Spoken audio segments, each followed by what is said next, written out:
All right, so today we're going to practice finding slope from a graph. So anytime we look at slope on a graph, we're looking at the rise over the run. And rise is the change in the y-axis.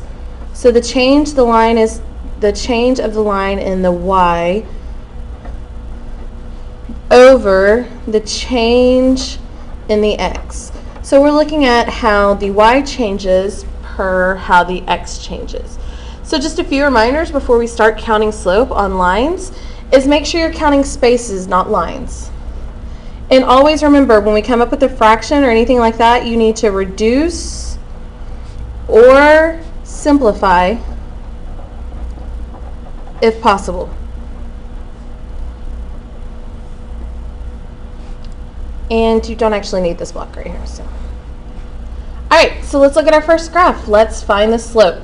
The first thing you need to do is find 2 points on the graph, or on the line. So remember, when we're finding points, we want to make sure it crosses one of these lines at a corner, right? Like somewhere like right here.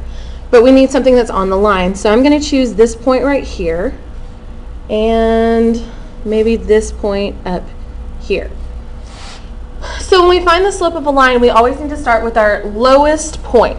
So this would be my lowest point. So I need to see how many I'm going to have to go up on the y-axis, and then how many I'm going to have to go over on the x-axis to get to my point. So from here, I have to go up 1 and then up 2. So that's a positive 2. And then from here, I have to go left 1, 2, 3, 4, 5, 6.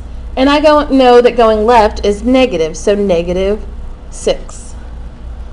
So my slope would be a positive 2 over a negative 6. And I know I can simplify this to be negative 1/3.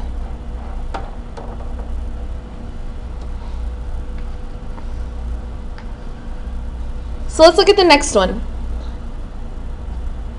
We're looking at the change in y divided by the change in x. So let's pick 2 points on this line. Now, if I'm looking at the change in y, do I have to go up any to get to my next point? No. So my change in y is 0. Now let's look at my change in x. Coming from this point to my next one over here, I have to go over 1, 2, 3. And I know if I type 0 over 3 into the calculator, or 0 divided by 3 into the calculator, that this would reduce to 0. So the slope of this line would be 0. Let's go on to the next one. So in this one, I'm going to choose 2 points. And let's look at the change in y first. So going from my bottom point to my top point, I'm going up 1, 2. So that's positive 2. And then how many do I have to go over to get to my next point? Well, I don't, right? So that would be 0. Now we know that we cannot divide by 0, so this would be a undefined slope.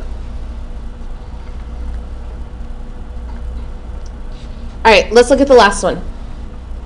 We need to choose 2 points. Now I'm going to choose this one down here and this one up here. We start from our lowest point and look at the change in the y-axis, and then look at the change in the x-axis. So in the y-axis, I'm going up 1, 2, 3, 4, 5, 6. So going up 6 is positive 6. And then from here, I have to go to the right 2. 1, 2. And going right is positive. So I have positive 6 over positive 2. So 6 divided by 2, which gives me a slope of 3. All right, so let's go back and look at these slopes. So on this line right here, I had a negative 1/3 slope.